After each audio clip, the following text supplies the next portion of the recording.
Hello and welcome back. MC1 Gamer here, bringing you another battle report for Age of Sigmar Warhammer. So this is going to be the Ironjaws facing off against a Death Army. It's 1,500 points. It's once again 3 places of power. We roll randomly. Sometimes we get a couple of these multiple times in a row. But this is going to be a little bit of a new form in terms of how I'm going to be doing this battle report. And I'd like to see, what kind of feedback I get if you want me to keep doing stuff like this and try to improve some of the production quality, but some of the creativity. Read it off in a narrative way while dealing with an actual matched play game. And in some cases, reporting it would be taking certain things out of sequence as they occurred actually in the game, because it would have much more of a narrative feel. But so just rest assured, this was a legitimate game that was played according to the rules and played in succession of turns and activities. It just seemed to be more dramatic to try and recut it. So let's get right to it.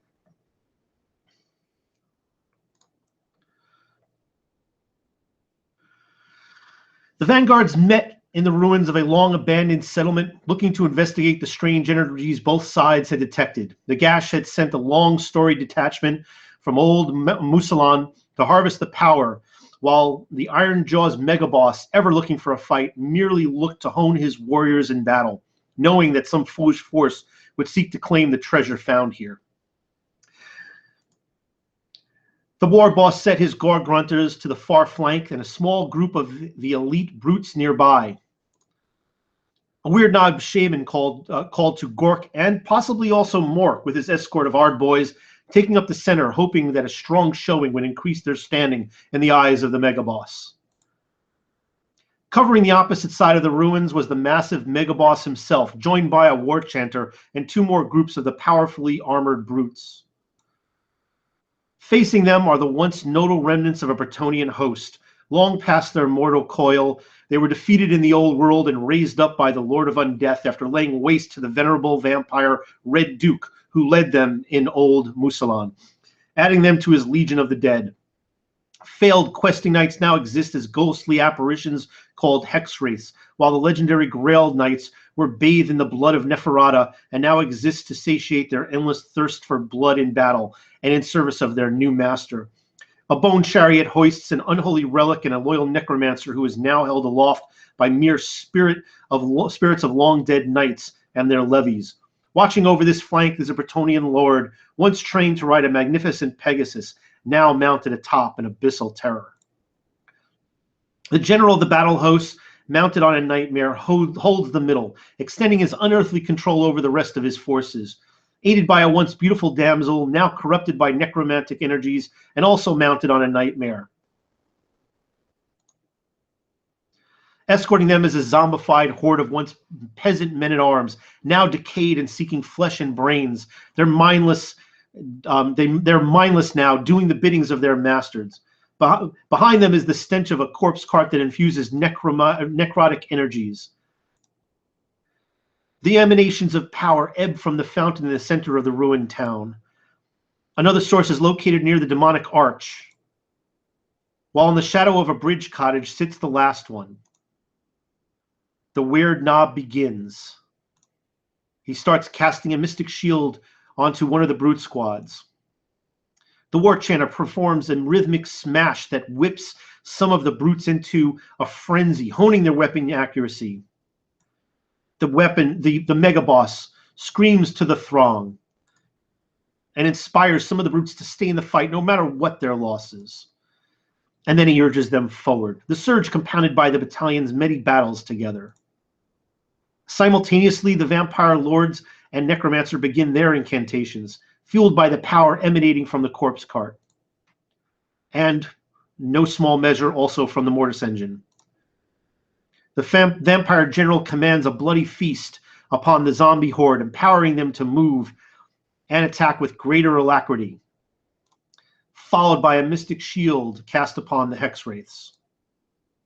The zombies, ensorcelled with nefarious magics, are commanded to run forward, and to the surprise of the Oruks, who've never seen zombies move with such swiftness, they swarm over the 2 places of power. Not far behind, the former damsel joins her horde, taking control of one of the objectives. The horde is further enhanced by the presence of the corpse cart that tries to keep up with the suddenly quick zombies, while the vampire general extends his power over deathless minions, proving that he is a true ruler of the night, with a necrotic aura extending to the entire battle host. With a mental command, the vampire atop the abyssal terror urges the falling knights forward, followed by the mortis engine, the banshees that swarm about it, screaming with glee in anticipation of taking souls this day. The hex wraiths crash into a unit of brutes. Their glowing weapons strike down one and wound another. The banshees' wail pierces the air and target the Ardboys that are defending the Weirdnod Shaban. But they aren't called Ardboys for nothing, and they shrug off the effects. The vampire general casts his Spirit Blight spell upon the engaged brutes, but the Weird Knob calls to the gods of Mork and possibly Gork and unbind it. The other vampire places a mystic shield, this time on the Blood Knights, who are ready to enter the fray. The ethereal knights clear the way, flying through the brutes and behind the Uruk ranks, with yet another brute falling to them in their wake, another sorely wounded. The zombies shamble forward yet again, though quite a bit slower this time, without the magics of the vampire lord to aid them. The necromantic damsel follows, keeping the Uruk megaboss in sight. And the mortis engine closes in for more screams, while the blood knights charge into the bloodied brutes. And as the hex wraiths charge the Ardboys and the Weird Knob, the zombies meet the battle line of the remaining Uruks. An Ardboy falls to the massive horde, as does one of the brutes. But one of the Blood Knights is cut down by the depleted unit of brutes, exacting some revenge for their fallen. And the hex wraiths move in to steal some Weird Knob soul. The Weird Knob calls out to Gork, and possibly Mork, and nearly kills one. Though valiant in the effort, it was not enough. The Weird Knob howls in pain, and then falls silent.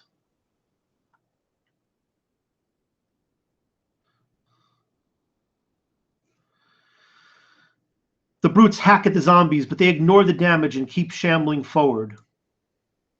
The Blood Knights skewer another brute. And the Megaboss howls in fury as he dives into the zombie horde, felling 6 with ease. The remaining brutes rally around their boss and wade into a wall of rotting flesh. And they kill a score in short order. The carnage momentarily severs the control the Vampire Lord has over his minions, and another 10 crumble to dust. This leaves only a few meandering zombies in the wake of the destruction of the Uruks have caused on the right flank. The Gorgruntas finally pick up enough speed to get within charge distance, and they crash into the flank of the vampiric Grail Knights. One of the Grail Knights is severely raked, only to see one land home with its lance back in retribution. A hex wraith winks out of existence under the onslaught of the Ardboys, and 3 of the Ardboys are then cut down in kind by the mystical great weapons of the fallen questing knights.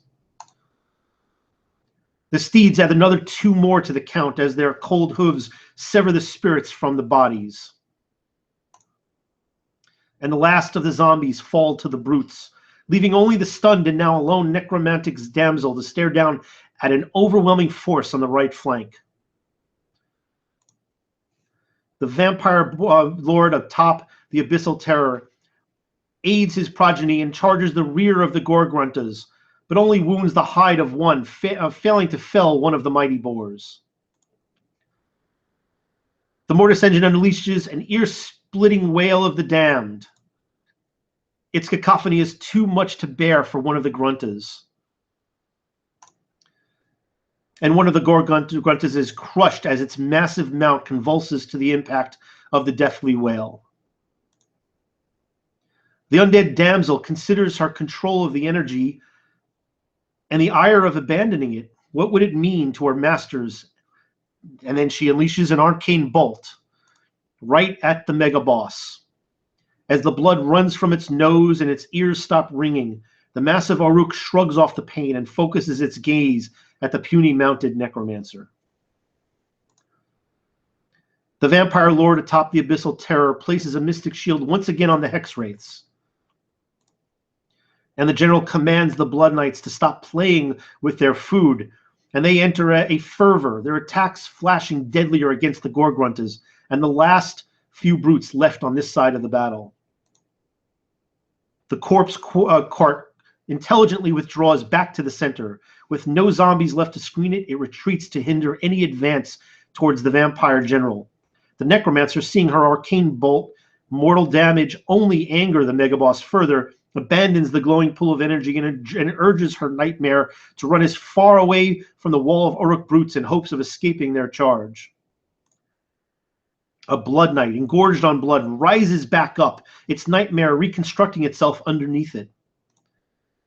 But one of the Gorgruntas cuts it down as quickly as it stands, and the other rips a gaping wound into another of the former Grail Knights. The necromancer atop the mortis engine sees the battle falter on the right flank and decides that the only chance to help finish off the Gruntas and aid in the middle, so the Banshees and the spirit hosts that hold the bone chariot lash out, and life winks out of one of the Grunters, with the last one refusing to die.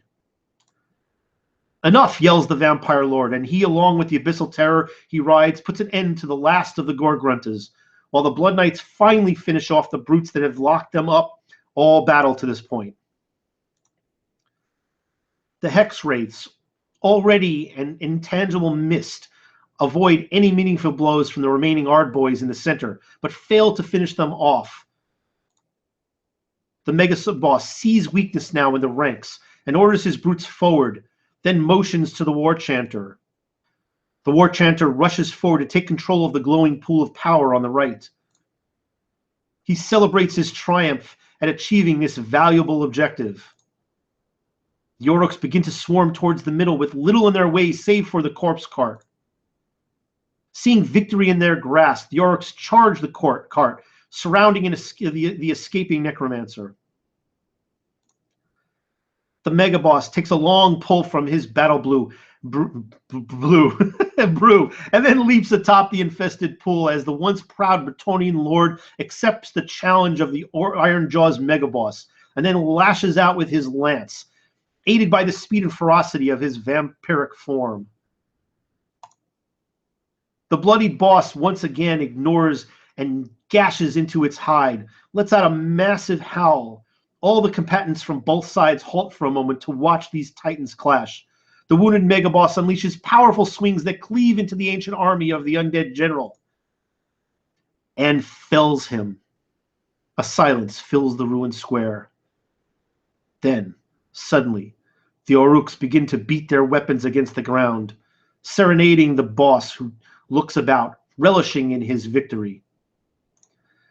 The Oruk Megaboss, reeling his work is not done, feels the power of Mork, or possibly Gork, flow into him as he grows suddenly in size.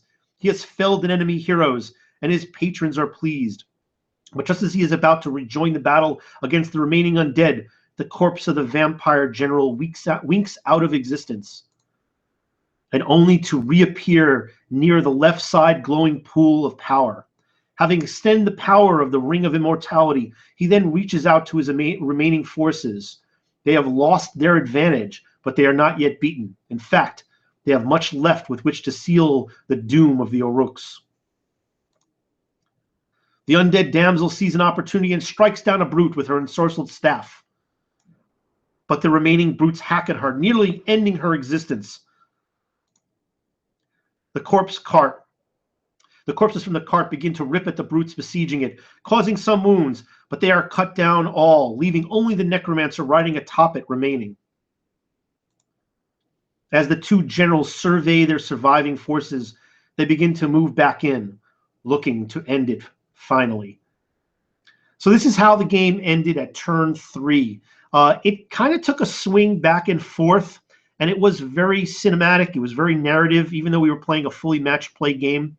The early stages looked like it was going to be a run completely for the undead, but as circumstances changed, it looked like the orcs, the Ironjaws, were going to totally take over the battlefield.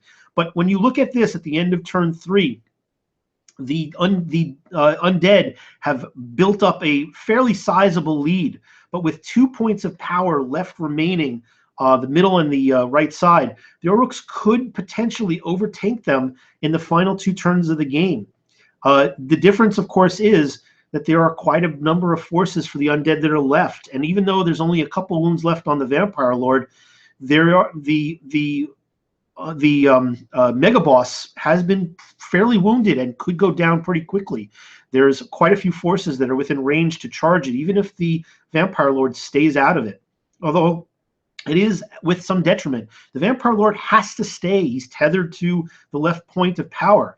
So he is not going to be able to extend his Allegiant ability to protect some of these units, because they're going to have to go and attack on other parts of the table. So that's a big trade-off. However, the Mortis Engine is untouched. The Blood Knights are back to full strength because they restore 1 model each turn. The Hex Wraiths, while they've been held up, only have 2 Ardboys left. But I'm not sure if they're going to be able to handle getting all the way to the right side to take out the War Chanter and the remaining brutes there. I think there are 4 brutes there. So they would have to focus on the middle. And it's entirely possible that Oruk, that Mega Boss is going to die. But in kind, it is extremely likely, depending on who gets the first turn, that both the Corpse Cart and the Necromancer, the Damsel, are both going to die. They're both only sitting on 1 wound, and there's quite a lot of orcs there, in the brute, that brute squad. That's actually 1 unit of, let's see, 6, 8. So there's a lot of armor and flesh there, and they can dish out some decent damage. So the truth is, it really depends, and it's hinged on whether or not the orcs can get the first turn. If they can, they have a chance to actually either make the game closer or even potentially steal it. It's incumbent upon the undead to kill that Mega Boss, but as we've seen, he can dish just as much as he can take. But sadly, he's only sitting on 2 wounds, and one of those wounds was because he killed a hero. So I believe that the undead would have actually ultimately had a better chance of taking this, but it's not definitively sound in what that conclusion might have been. I think the edge definitely goes to the undead based on just how many forces they have and how close they are to the center. And if they can kill off that Mega Boss, it really would be game over. So even if they don't get the first turn, the likelihood is that the brutes in the center couldn't necessarily screen the leader to the point where he wouldn't get charged by at least 1, if not 3 of these factions, these units that are left. So this was a little bit of a different format. It's a little bit quicker of a pace, and it's more indicative of a narrative type look at these armies. But I wanted to try and combine the two. And if you like it, let me know. If you're new to the channel, feel free to to comment. Feel free to subscribe, and if you enjoy this video, feel free to like that as well. But I'll be doing a lot more unlockings, more convert this, more updates on what I'm building for Adepticon and for Holy Wars coming up in the early part of next year, as well as putting out many more battle reports. I'm more than happy to hear what kind of things you guys would like to see. If you want me to go back to the tried and true old version method of just explaining every die roll and every turn, which is what I like to do. It tends to make the battle reports fairly long, but it also goes really in depth into why each of these decisions are made. And I kind of like doing that. I kind of like watching that myself, but there's some people that like a more speedy and maybe a more narrative, more cinematic type of a battle report. So if this is what you're interested in, let me know and I'll start exploring doing more of that. And I can always try to mix it up too. So thanks for tuning in and have a great day, everybody.